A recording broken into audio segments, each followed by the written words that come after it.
Oh, back one. Yes, I like back one. Yes, I like it. Yes, I like it. Yeah. Your favorite?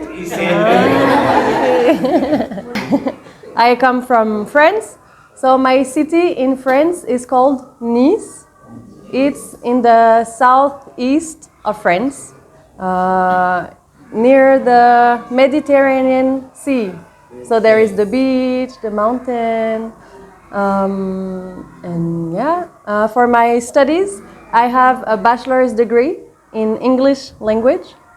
So I studied, so in France, bachelor's degree is 3 years. So I studied for 2 years in France at the University of Aix-en-Provence. It's near my city.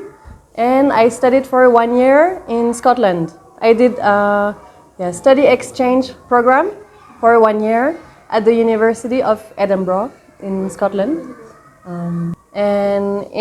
So I graduated in 2022. So yeah, 3 years ago.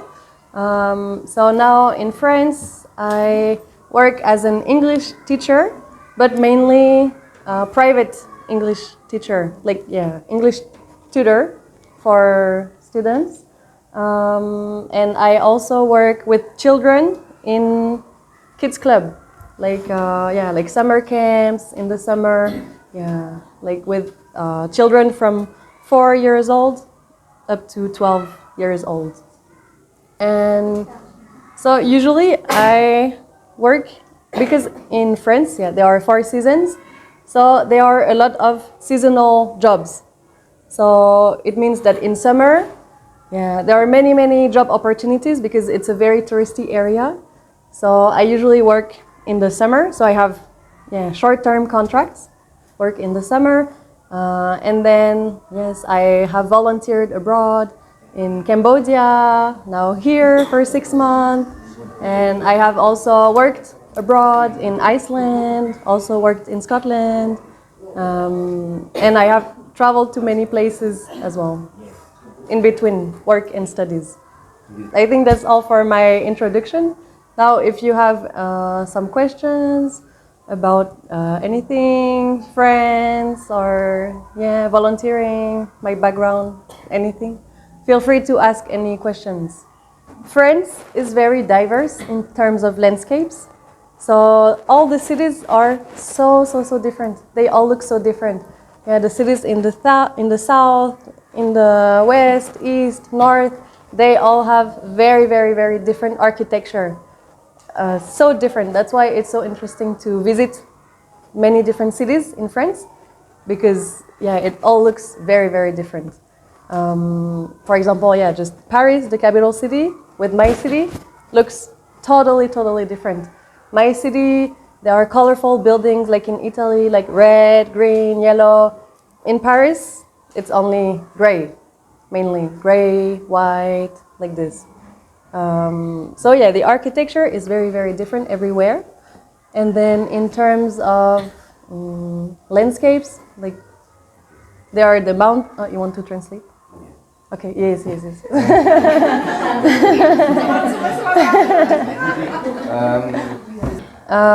But the similar thing between every cities actually is that it's designed for pedestrians. So it means that there are sidewalks everywhere. If you want to walk from one side of the city to the other, even if it takes 2 hours, you will be able to walk everywhere. You will never be walking on the side of the road with the cars.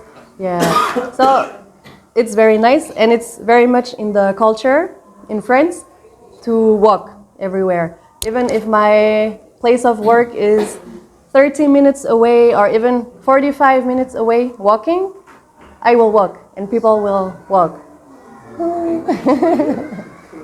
And also, there are crossing paths everywhere with the red light, green light, everywhere.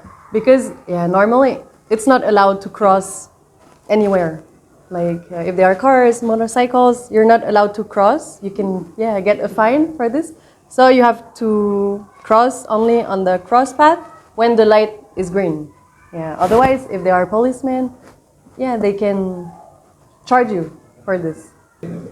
And so sometimes in Indonesia, yeah, if I want to go somewhere, I see on Google Maps it's maybe 5 minutes away. So I say, okay, I can walk there, and then I start to walk, and then I see like big road, many cars and motorcycles, and it tells me that I have to cross there, but I'm too scared to cross. I cannot. I know that you can do it, but for me, I could never, because wow, I see the cars, the motorcycles, and so I just turn around and I say, oh, I cannot cross, so I will take a Gojek or something. Yeah.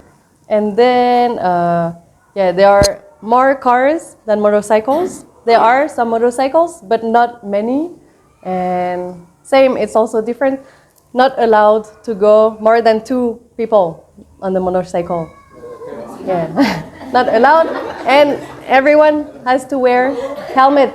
Otherwise, yeah, you will get arrested by the police. Yeah, that's for sure, you will get arrested. Then, so this is for the cities. And then for the villages, I think maybe a bit similar to Indonesia. Yeah, it's in the villages, like everyone knows each other, and it's like a big community. You can talk to your neighbors. Yeah, but in the cities, if you live, because in the cities it's mainly apartment buildings, so usually, yeah, you don't always know your neighbors. You don't know who lives next door. Sometimes you don't know. You just see them in the morning, maybe say hello, and that's it. But for me, in my apartment building, because I was born there, yeah, so I've been living there for more than 20 years, my parents as well. So we know everyone in the building, because yeah, it's mainly old people, families, everyone has been living there for a long time. So we all know each other. So we say hello, but we never, I don't know, bring food to our neighbors or invite each other for dinner. No, usually not. Only one night a year, there is the neighbors' party in summer. So we all gather in the field in front of the building, and everyone brings food and we share the food. But this is only one night a year. Nice is a city, yeah, quite big city. Yeah, I mean maybe for Indonesia not so big, but 350,000 inhabitants. 380.000 jiwa. Yeah, and so yeah, it's a relatively big city. Me, I live a bit around the city, so not in the city center with all the cars and everything. I live a bit uphill, so yeah, it's a very calm and quiet neighborhood. But still, there is the bus, the shops, yeah, but many parks. Yeah, my mother is 52 years old. She works as a nurse in the hospital with children. My father is maybe 55 years old. He works in a company that sells construction material for building companies. Yeah. And my sister, yeah, I have one sister. She is 23 years old, and at the moment she is studying in university to become an orthodontist. Yes, orthodontist. So it's very long studies. Yeah, I think she has 3 more years of studies. In total, maybe 7, 8 years. Yes. So we are a family of 4. France is known for its rudeness. Yeah, French people are, the reputation of French people in Europe is that they are arrogant, rude, condescending, not polite. Yeah, not at all.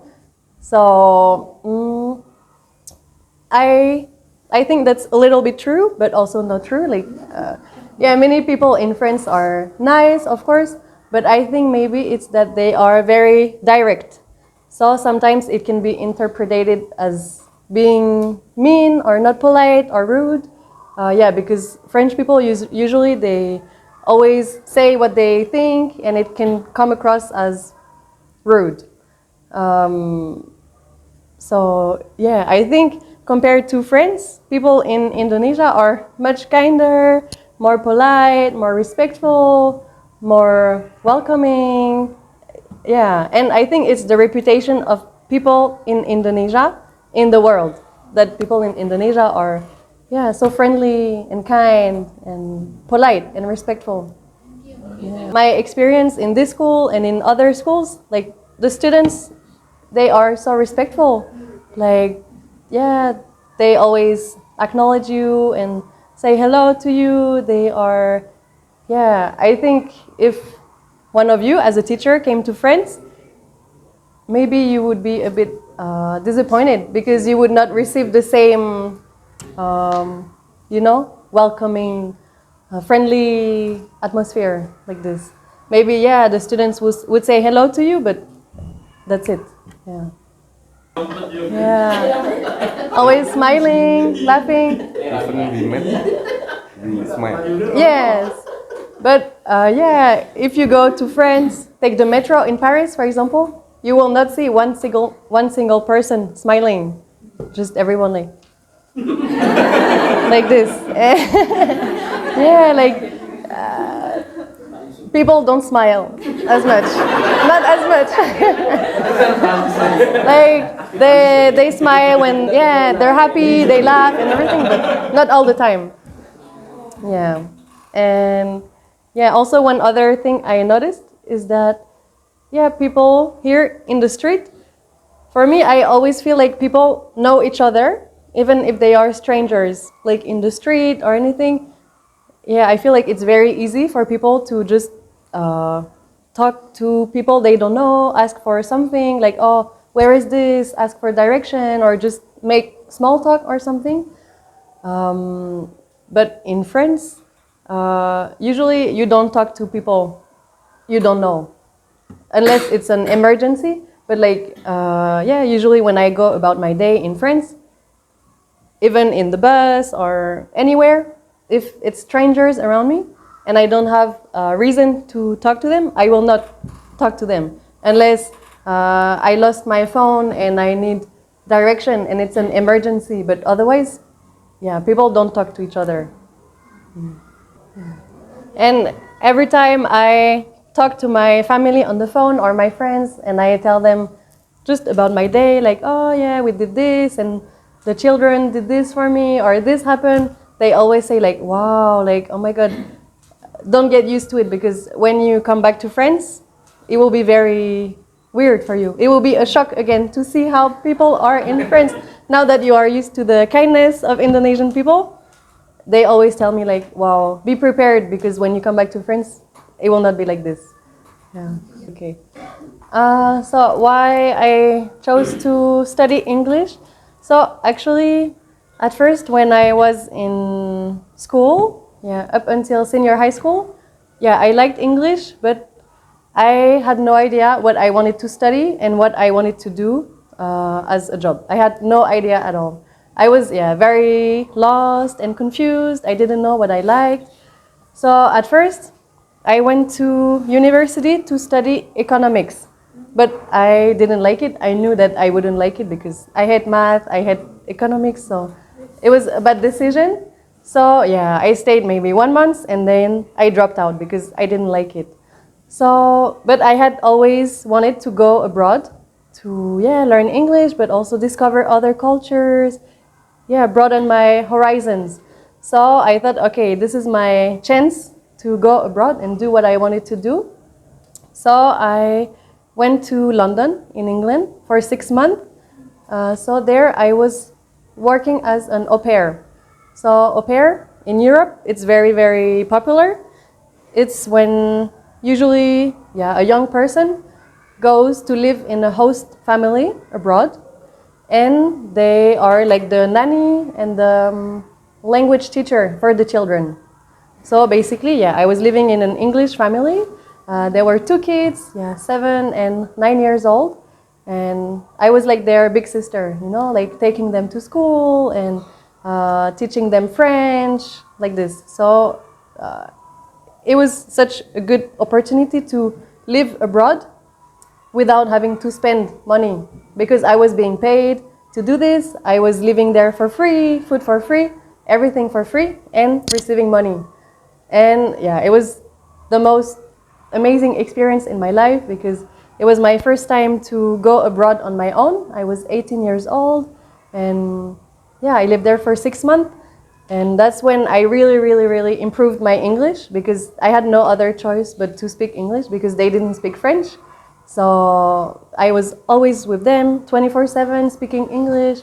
And yeah, it was just an amazing experience. I learned so much about their culture, shared about my culture. And, oh, sorry, maybe you want to translate?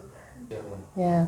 So for me, yeah, all of these experiences abroad have just been the best times in my life. And because they are so formative, because they have allowed me to learn so much more than I could have ever learned in a history book or geography book or any other book in school. Of course, school is great. It's the foundation for the citizens. Yes, of course.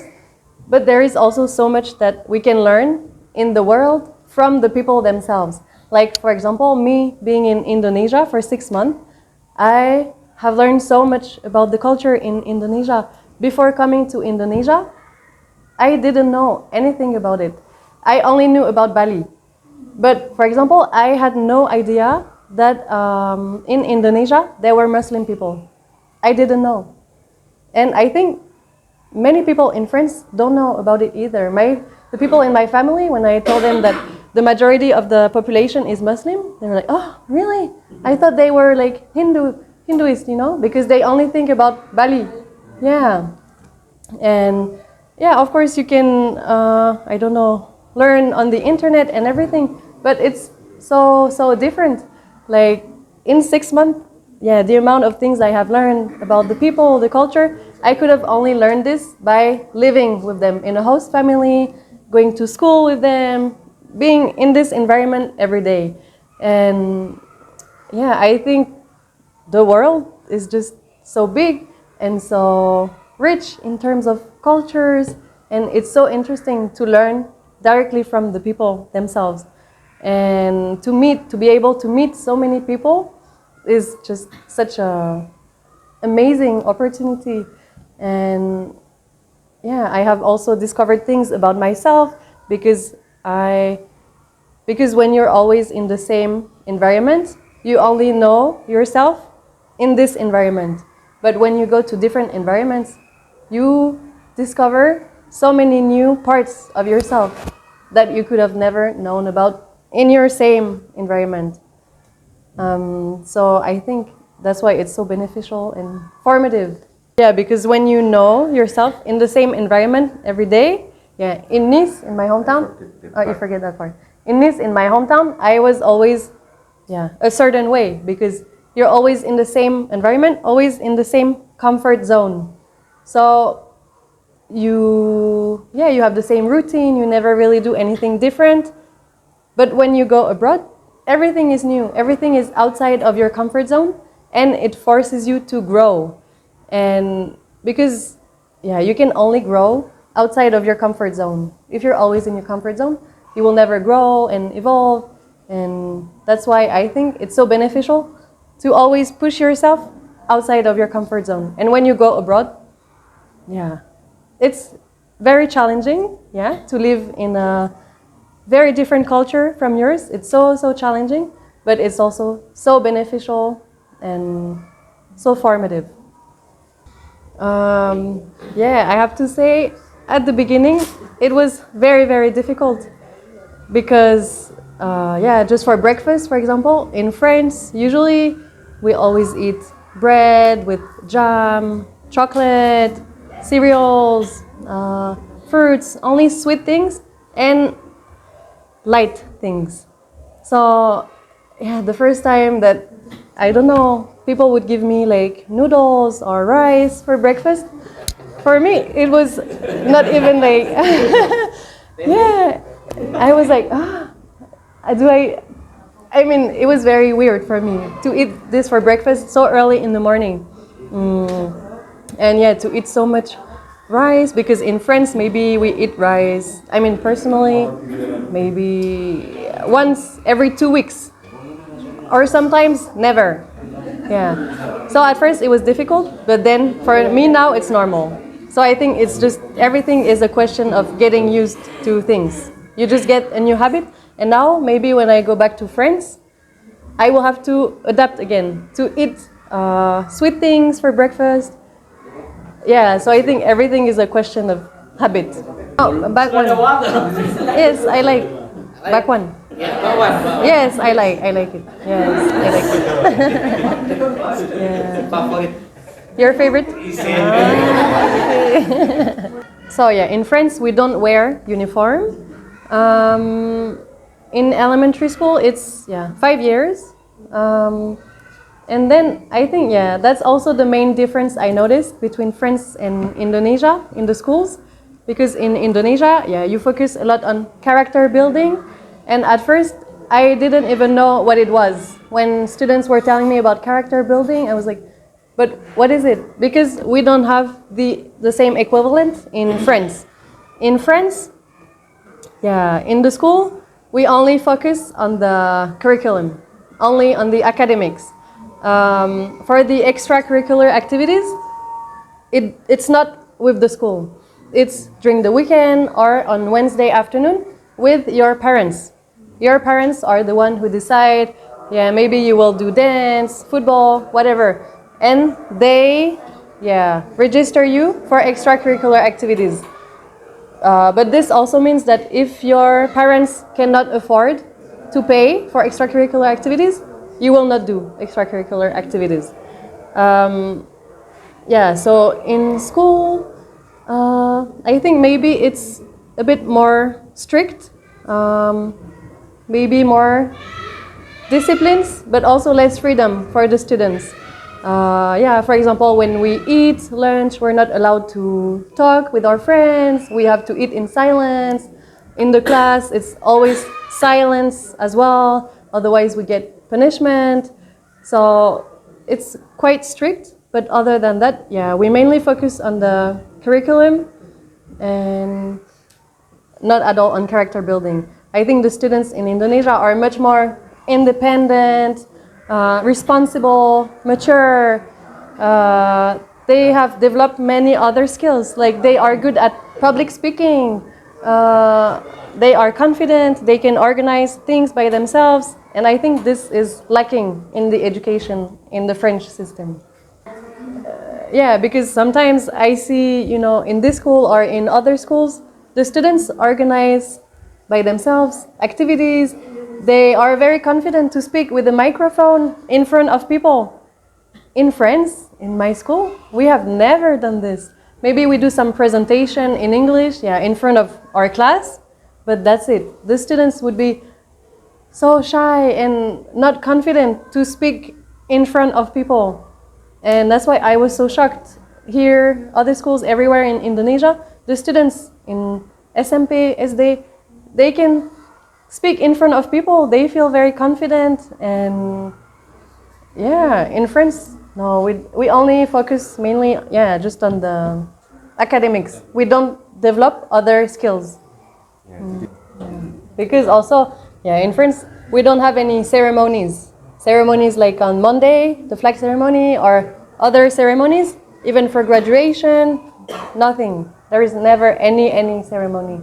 I think the food in France is very healthy, I think, because it's very diverse. We eat, of everything, a lot of vegetables, and in France, it's not in the culture to eat snacks in between meals.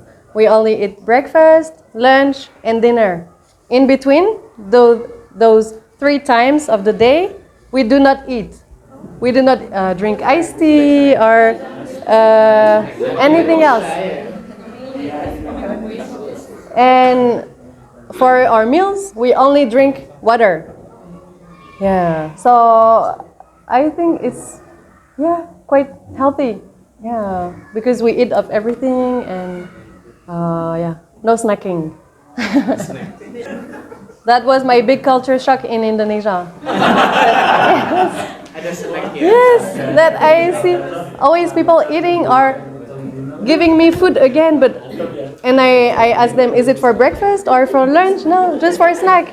Yeah, but I cannot eat because I'm already full. Yeah, if I eat snacks in between meals, I'm full for the meals. Yeah.